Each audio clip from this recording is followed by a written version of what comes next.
Buongiorno ragazzi, benvenuti, bentornati. Oggi iniziamo a parlare di un nuovo argomento in filosofia, il romanticismo.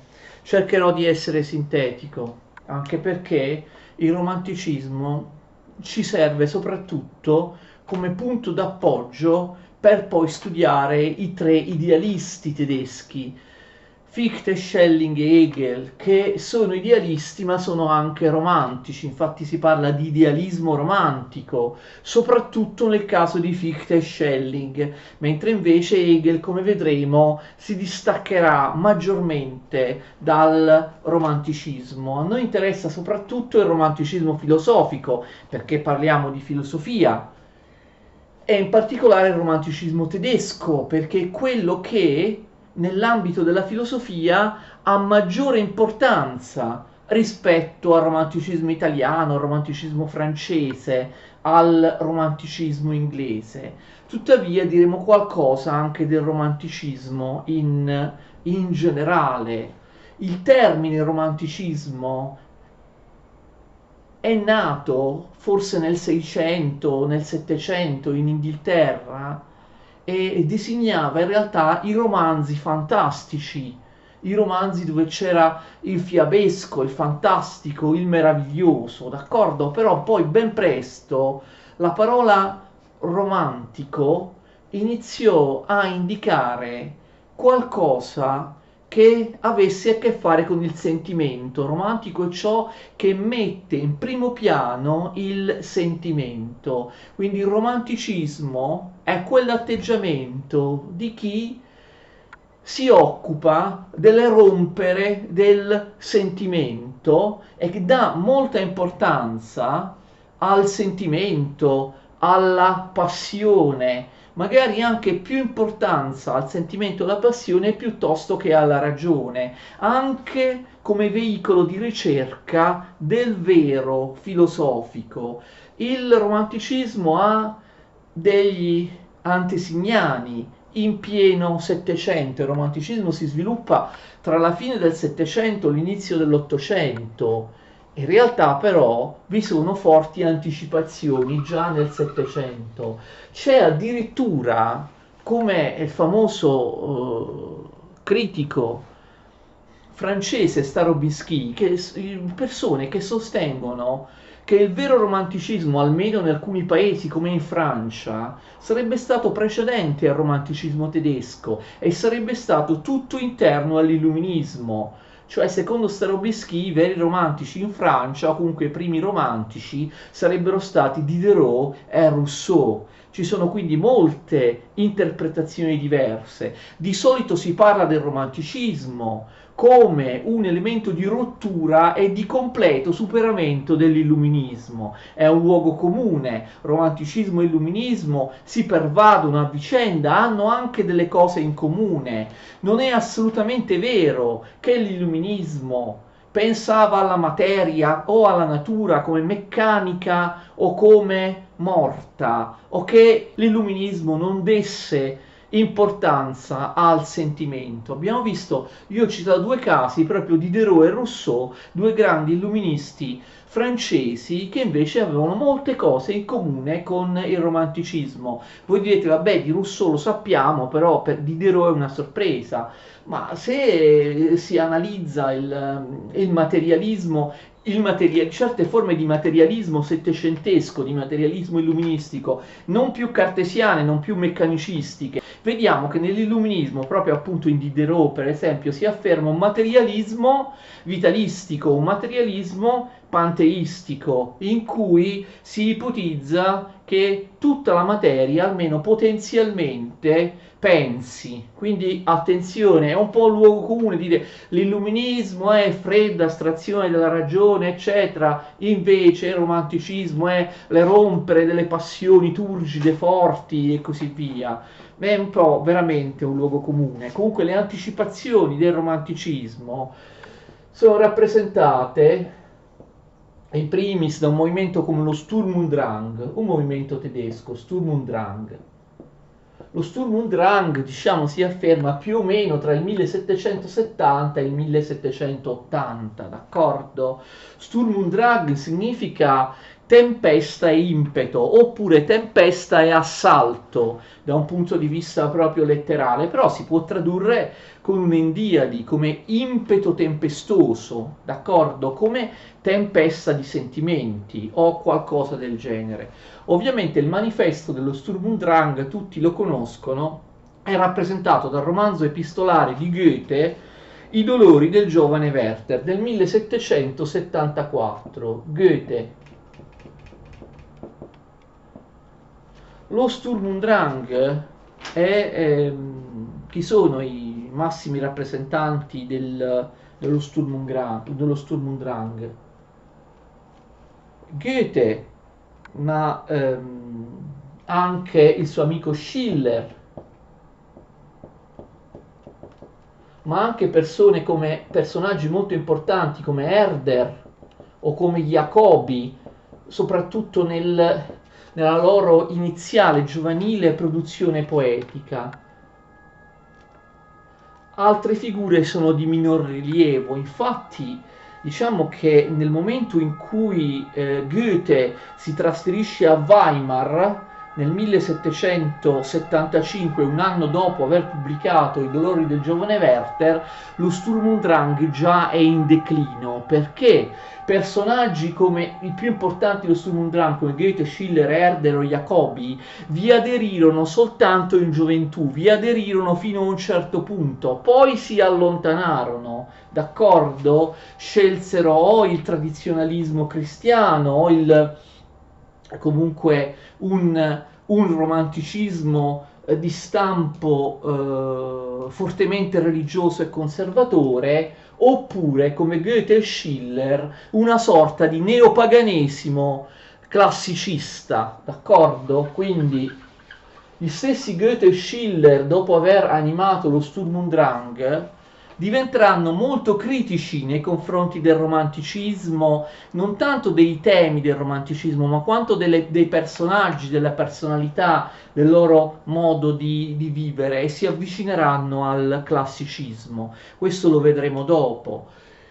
Quali erano le caratteristiche dello Sturm und Drang? L'idea di una natura come forza onnipotente, la natura non meccanica, una natura vista come panteistica, d'accordo? Una natura che ha delle forze, delle energie al suo interno ed è una natura creatrice di vita. Da questo punto di vista è chiaro che lo Sturm und Drang anticipa la visione della natura dei successivi romantici tedeschi. E poi l'idea del genio, questo è caratteristico del romanticismo, il genio che crea, il genio crea in modo analogo alla natura, quindi il genio, l'artista creatore ha grande importanza. Questo vale in generale per il romanticismo.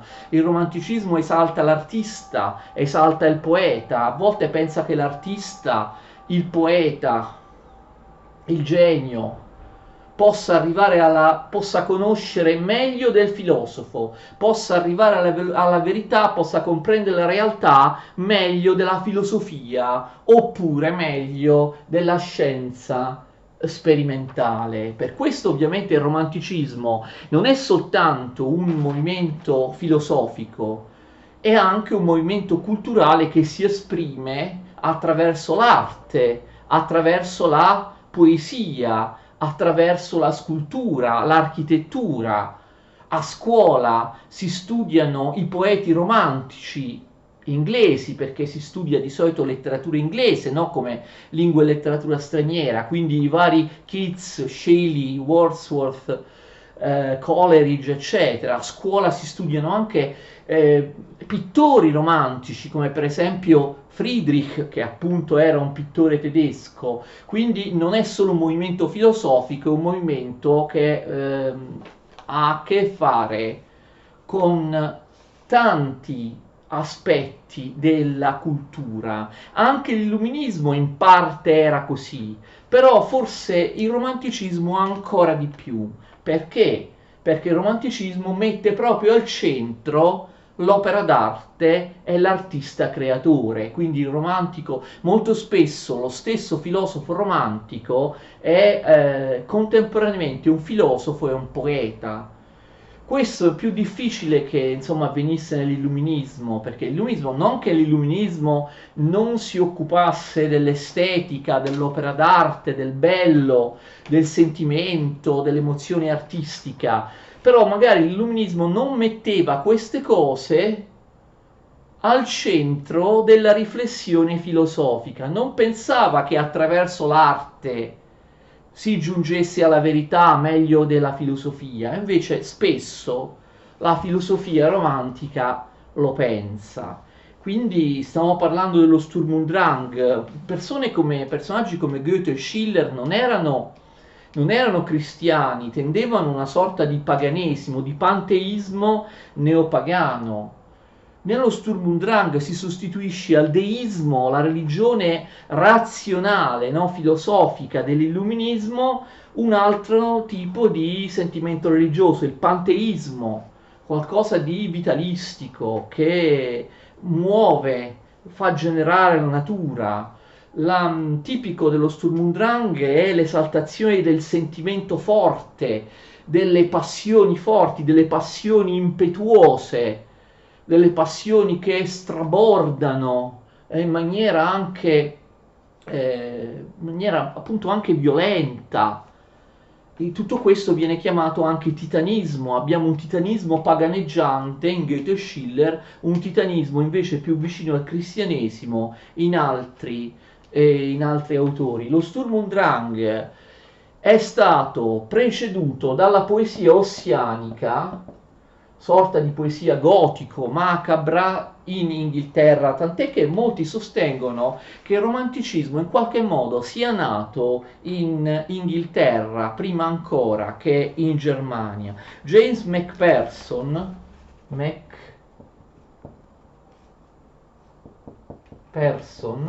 spero di averlo scritto bene, James Macpherson era un poeta inglese che scrisse frammenti di antica poesia attribuendoli nella finzione ad un personaggio immaginario inventato da lui, un bardo medievale chiamato Ossian, la poesia ossianica, una poesia macabra, gotica, sepolcrale. Questi personaggi dello Sturm und Drang conoscevano bene la poesia ossianica. Un altro riferimento è Rousseau, come abbiamo visto, con la sua idea di una natura viva e di un sentimento umano che si identifica con le forze della natura. Ma un altro grande riferimento degli Stürmer, degli appartenenti allo Sturm und Drang, era Klopstock. Klopstock viene spesso citato e vengono citati numerosi suoi versi all'interno del romanzo, abbiamo visto, di Goethe, I dolori del giovane Werther. I protagonisti lo citano abbastanza spesso. Cosa succede? Abbiamo visto che Schiller e Goethe passano al classicismo, al neoclassicismo. In Germania si afferma, e questo è famoso in storia dell'arte, una sorta di classicismo romantico, per quanto l'espressione a prima vista possa sembrare contraddittoria, una sorta di classicismo differente dal classicismo precedente. Johann Winckelmann è il teorizzatore di questo tipo di classicismo.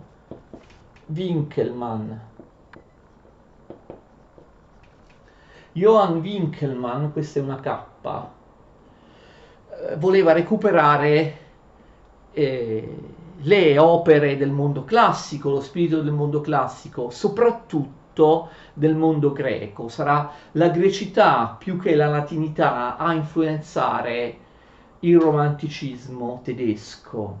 Winckelmann, grande storico dell'arte, grande cultore di estetica, filosofo di estetica, vuole recuperare il classicismo. Voi direte, ma perché gli illuministi non erano devoti anche loro ai classici, anzi li esaltavano anche per sminuire il successivo cristianesimo che a loro non piaceva? Sì, certo, c'era un'imitazione del classico, una venerazione del classico anche nel Settecento, anche nel Seicento, però che succede?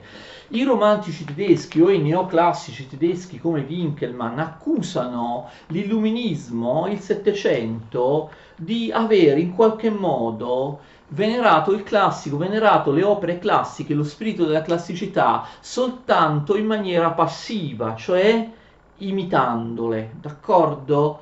Cioè il classicismo del Settecento sarebbe stato una copia, una mera ripetizione, una riproposizione senza molta originalità del classicismo degli antichi, una meccanica imitazione.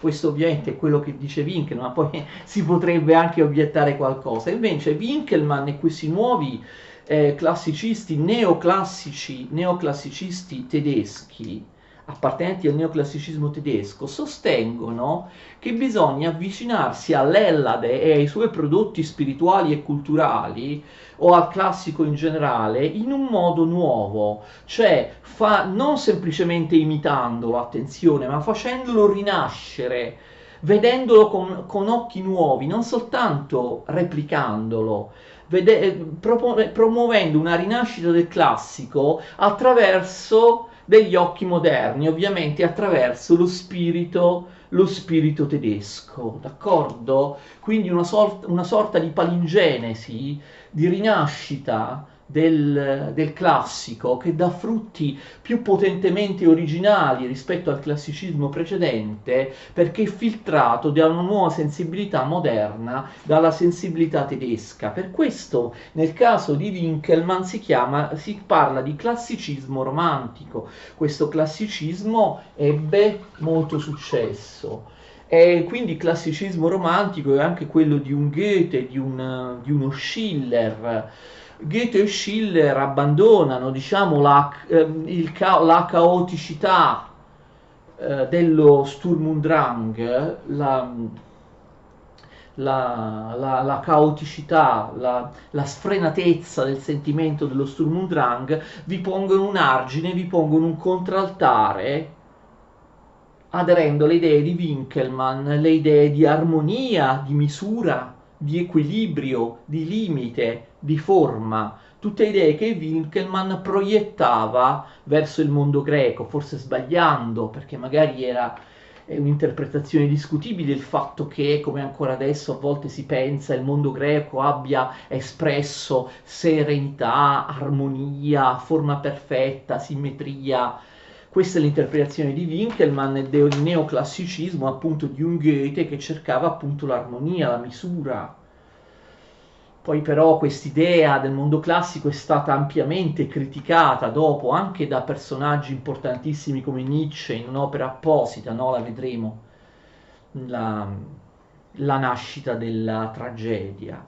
Comunque, il romanticismo in generale e in particolare il romanticismo tedesco, proprio anche etimologicamente, cosa si intendeva con la parola romanticismo? Ve l'ho detto, una rinascita dell'istinto, una rinascita dell'emozione contro la razionalità scientifica del Settecento illuministico, contro una ragione illuministica che sembrava fredda, astratta, lontana dalla concretezza storica. Quindi si può proporre, io sono d'accordo, il romantico si può proporre, si può spiegare alla base del romantico un tipo psicologico, una sorta di tono psicologico che sarebbe caratteristica del romanticismo, un tipico stato d'animo psicologico, spirituale, che è complesso, non è semplicemente una sorta di sensibilità esagerata, di sentimento forte, oppure di ancora peggio, di malinconia. Il romanticismo non è qualcosa di banale come una semplice malinconia, d'accordo? O un semplice sentimentalismo. Il sentimento del romantico è qualcosa di più complesso. Il sentimento del romantico È una sorta di interiore dissidio, qualcosa che lacera internamente l'uomo romantico, una lacerazione del sentimento, non una depressione, una banale malinconia, una sorta di lacerazione del sentimento difficile da spiegare. C'è un sentimento che non si sente pago, un sentimento dentro di me che non si sente mai realizzato, che non riesce mai a ottenere l'oggetto della sua ricerca, un sentimento che in realtà spesso si trova in contrasto con la realtà e quindi questo provoca un dissidio interiore, il sentimento che è l'aspirazione a qualcosa di ulteriore. Io sento di voler arrivare a qualcosa di ulteriore che però mi sfugge continuamente, d'accordo? Qualcosa che mi sfugge continuamente. Quindi un sentimento che vorrebbe un'aspirazione, che vorrebbe raggiungere qualcosa, questo qualcosa spesso viene indicato dai romantici come l'infinito oppure l'assoluto, che non è sempre da identificare col Dio cristiano, L'infinito, qualcosa di assoluto, qualcosa a cui non si riesce ad arrivare e quindi si prova inquietudine, si prova irrequietezza, ma attenzione, questa inquietudine, questa irrequietezza a volte si compiace di sé, quindi la cosa diventa un po' complessa. Cioè io voglio arrivare a qualcosa che mi sfugge perché è troppo grande rispetto a me, che ho dei mezzi finiti, che sono una sostanza finita. L'essere umano è infinito, vorrebbe aspirare all'infinito, non ci riesce.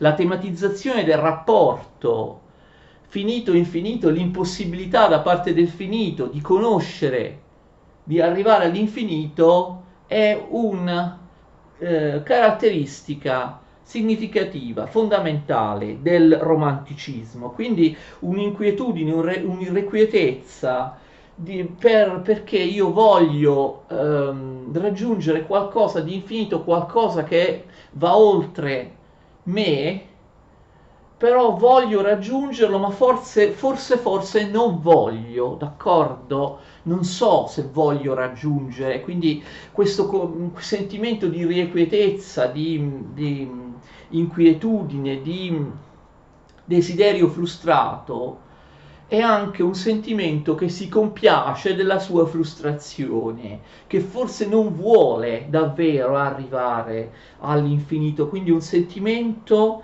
ambivalente. È stato dato un nome a questo, diciamo, a questo tono psicologico tipicamente romantico, il Sehnsucht.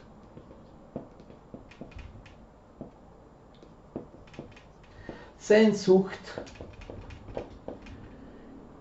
di cui si sono proposte varie interpretazioni proprio, come dire, da un punto di vista etimologico, cosa significherebbero le due parole unite nella parola Sehnsucht. Adesso lasciamo perdere le parole tedesche, diciamo che in italiano di solito Sehnsucht viene tradotto come struggimento, ecco, struggimento interiore, forse è la parola migliore, o anche, non so, brama ardente, desiderio impetuoso, ma forse struggimento è la parola più adatta in italiano, perché brama o desiderio appunto pongono il significato, lo proiettano verso qualcosa di esterno, mentre invece struggimento è qualcosa che in qualche modo riguarda l'interiorità, un desiderio, questo Sehnsucht, che non può raggiungere la propria meta, ma forse non può perché non vuole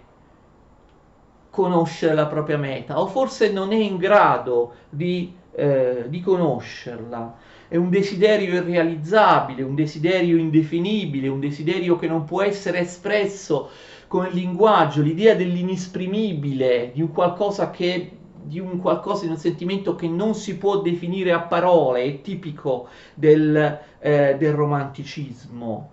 Un desiderio indefinibile, non si sa che cosa si conosce, non si sa neanche che cosa si vuole conoscere qualcosa, ma non si sa esattamente che cosa si vuole conoscere.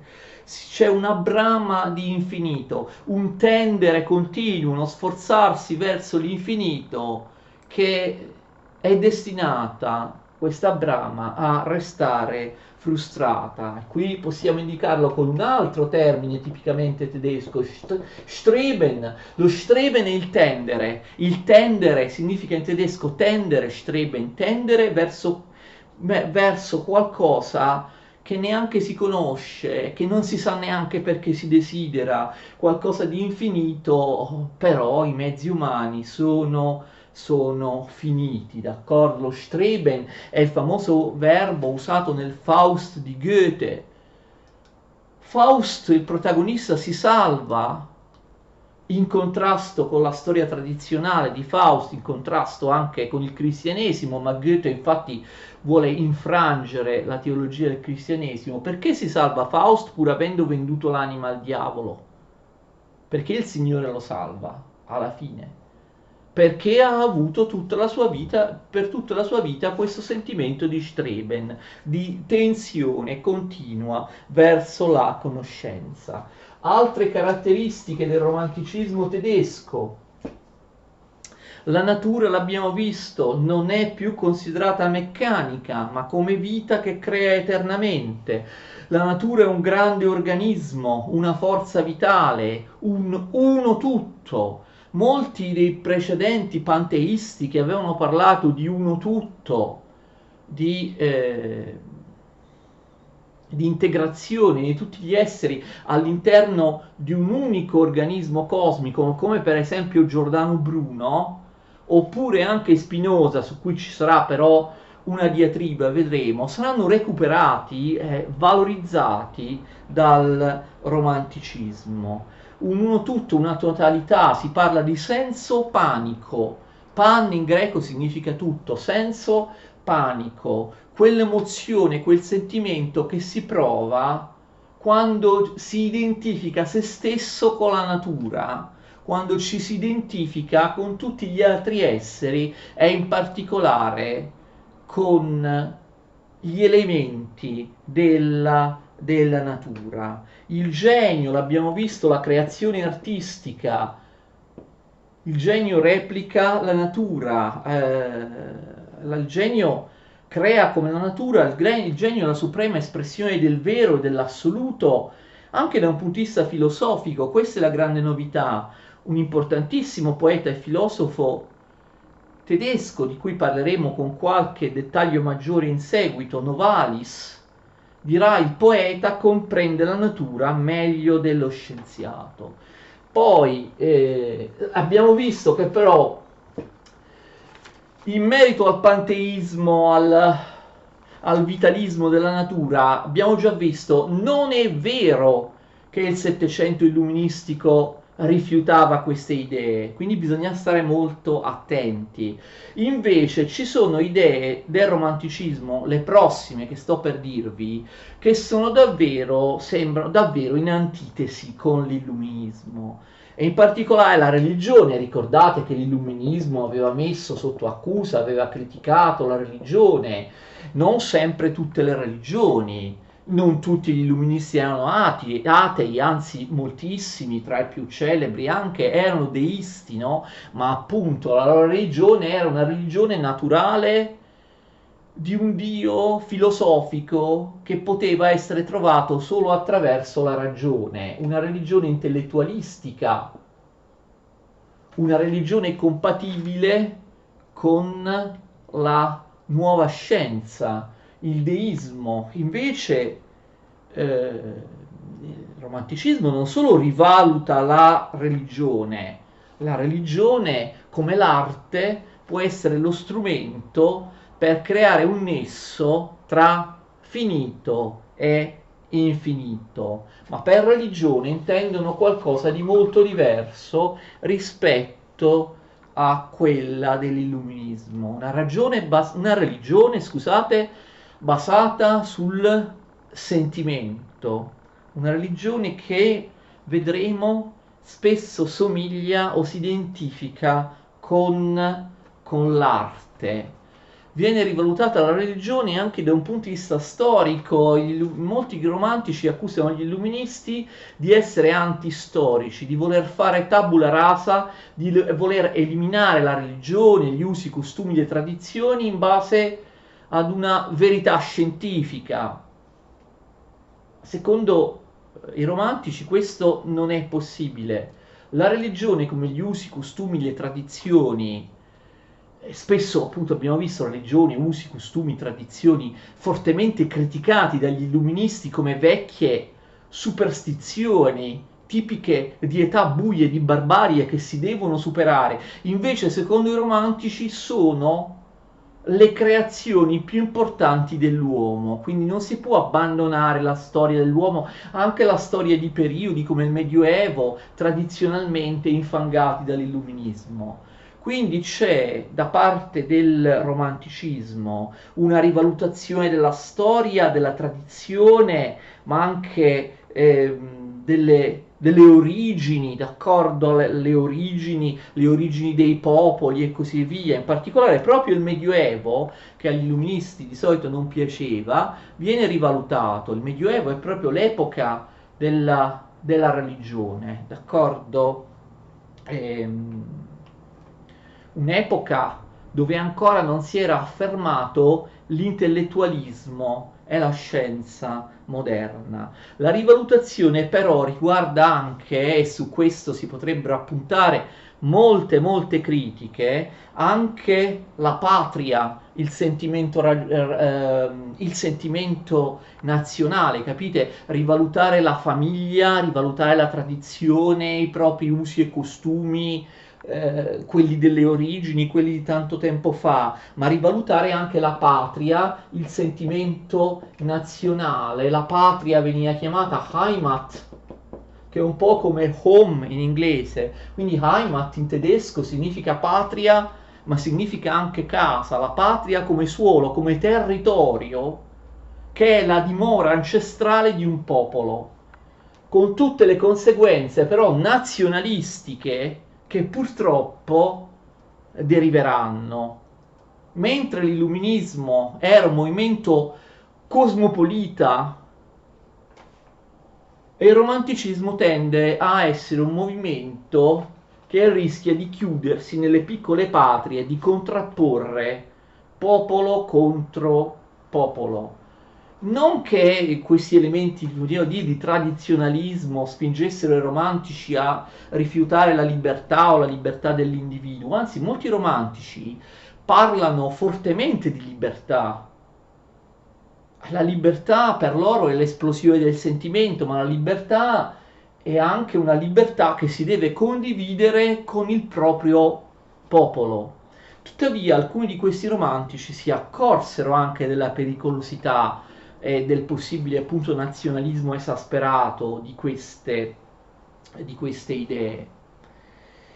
Su questo quindi ci sarebbe da riflettere: l'esaltazione della stirpe, l'esaltazione del sangue, l'esaltazione della famiglia, che ecco poi potrà portare anche delle idee nazionalistiche, se non razziste.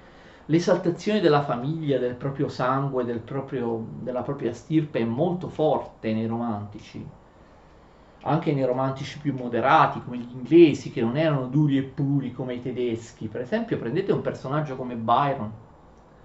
Byron ha avuto moltissime donne. Qual è l'unica donna però veramente amata da Byron? È la sorella, Augusta Ada, la sorella. E quando dico che Byron scrive che ha la sorella: tra tutte le donne, centinaia di donne che ho avuto, ho amato solo te, Byron non si riferiva ad un amore nei confronti della sorella nel senso solamente metaforico, d'accordo? Credo che abbiate capito. Quindi attenzione. Da un punto di vista più strettamente filosofico, lo abbiamo già detto, l'idea dei romantici, in particolare dei romantici tedeschi, è che l'intuizione, la fantasia, debba prevalere rispetto alla sola ragione, alla sola logica. L'intuizione, la fantasia, il sentimento, l'arte, la religione possono conoscere meglio, cioè possono essere strumenti filosofici più adatti a conoscere il vero della scienza o di una certa filosofia tradizionale. Lo so che può sembrare strano, però in realtà questo, diciamo, questa è una caratteristica del romanticismo. Prima di chiudere questa prima lezione, parleremo poi nello specifico la prossima volta, sia pure in breve, di alcuni filosofi romantici tedeschi. Prima di chiudere, un accenno al fatto che, come ho detto, il romanticismo è un movimento europeo. Da un punto di vista filosofico, il romanticismo in Germania è molto più importante rispetto a quello degli altri paesi. Il romanticismo tedesco è proprio il romanticismo quello ruvido, un diamante grezzo, quello forse anche più estremista, anche nelle sue degenerazioni, nei suoi aspetti discutibili. Ma perché? Non solo il romanticismo, a parte le anticipazioni, ma il romanticismo, diciamo quello ufficiale, vedremo, nasce in Germania e nasce in una data, in un posto molto preciso, nel 1795 nella cittadina di Iena. Ma anche perché il romanticismo è un fenomeno tipicamente tedesco. Sì, ha avuto delle anticipazioni, ok, ma come si sviluppa tra il Settecento e l'Ottocento? Anche se, ripeto, certi temi erano già stati anticipati nel Settecento in Francia o in Inghilterra, come si sviluppa il romanticismo vero e proprio, diciamo quello fine Settecento, inizio Ottocento in Germania, è un fenomeno autenticamente tedesco che poi si irradia per esportazione, quindi prima di tutto gli altri paesi europei si sviluppa anche lì il romanticismo, ma il romanticismo è un fenomeno di esportazione che viene dalla Germania. Altra cosa per cui il romanticismo tedesco è il romanticismo più puro, più caratteristico, anche se noi possiamo dire che ci piace di più il romanticismo di qualche altro paese, non dico che sia oggettivamente il migliore, ma è quello, capite, più tipico, quello tedesco. Perché? Perché la Germania, prima del romanticismo, non aveva mai avuto movimenti filosofici o artistici di grande valore. Cioè la Germania era un paese fino ad allora provinciale, un paese eccentrico rispetto al cuore dell'Europa, un paese secondario, un paese marginale, un paese periferico rispetto al triangolo Parigi-Amsterdam-Londra del 6-700 oppure all'Italia del 5, del 4, 500, 600. Quindi la Germania non aveva una grossa tradizione filosofica e artistica alle spalle. Quindi per la Germania il romanticismo è un risveglio, è un inizio, un grande inizio nella storia della cultura, d'accordo? Il romanticismo rompe secoli di torpore e di marginalità della cultura tedesca. Invece, ovviamente, in altri stati come la Francia, l'Italia o l'Inghilterra vi erano stati in precedenza tantissimi altri movimenti filosofici e culturali. E quindi il romanticismo lì non arriva puro perché chiaramente in Inghilterra, in Francia e in Italia il romanticismo, capite, si impianta all'interno di tradizioni che già c'erano e che certo non si annullano. L'empirismo inglese, oppure l'illuminismo francese, oppure il classicismo italiano, verranno a patti con il romanticismo, dando luogo a romanticismi nazionali un po' diversi da quello tedesco. Ma quello che è più importante è che negli altri paesi fuori dalla Germania il romanticismo sarà più moderato rispetto al romanticismo tedesco. Anche perché, ripeto, è un romanticismo che trova già una solida tradizione culturale che non si fa annullare. Ad ogni modo, il romanticismo nasce, lo vedremo la prossima volta, a Iena, con la creazione del Circolo di Iena nel 1795. Diciamo che è la versione ufficiale organizzata del romanticismo. C'è un circolo che dice noi siamo i romantici, ci chiamiamo romantici. Elaboriamo anche ovviamente in teoria, nella teoria, le linee del movimento romantico. Ok? possiamo avere delle date più o meno ufficiali della nascita del romanticismo, anche a livello proprio filosofico, di rappresentazione teorica del romanticismo in altri paesi. Per esempio in Inghilterra nel 1798 una delle successive edizioni, non la prima, delle ballate liriche di Wordsworth e Coleridge furono accompagnate da un'introduzione degli stessi due autori. Secondo molti l'introduzione all'edizione del 1798 delle Lyrical Ballads, delle ballate liriche di Wordsworth e Coleridge, può essere considerato il manifesto, la pietra miliare a livello teorico del romanticismo inglese. Così come in Francia l'atto di nascita, diciamo, di un vero romanticismo francese può essere attribuita ad una donna coltissima, Madame de Staël. Madame de Staël era di origine svizzera francofona, sul lago di Ginevra, viveva nel meraviglioso castello di Coppet, che ancora si visita per i turisti. Sapete chi era Madame de Staël? Madame de Staël era la figlia di Necker, il famoso banchiere ginevrino che fu ministro delle finanze. Luigi XVI è uno degli iniziatori, come dire, della rivoluzione francese, d'accordo? Quindi Madame de Staël, sposata ad uno svedese luterano, e suo padre era un calvinista svizzero. Madame de Staël è sicuramente figlia di un grande personaggio. Vedete, il suo libro sulla Germania del 1813 segna forse l'atto ufficiale di nascita del romanticismo francese.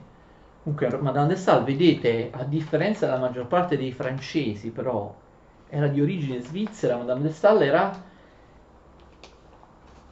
interna ad un ambiente protestante, non ad un ambiente cattolico. Infatti Madame de Staël, come per esempio il suo amico Benjamin Constant o altri, rappresentavano un'ala moderata del romanticismo.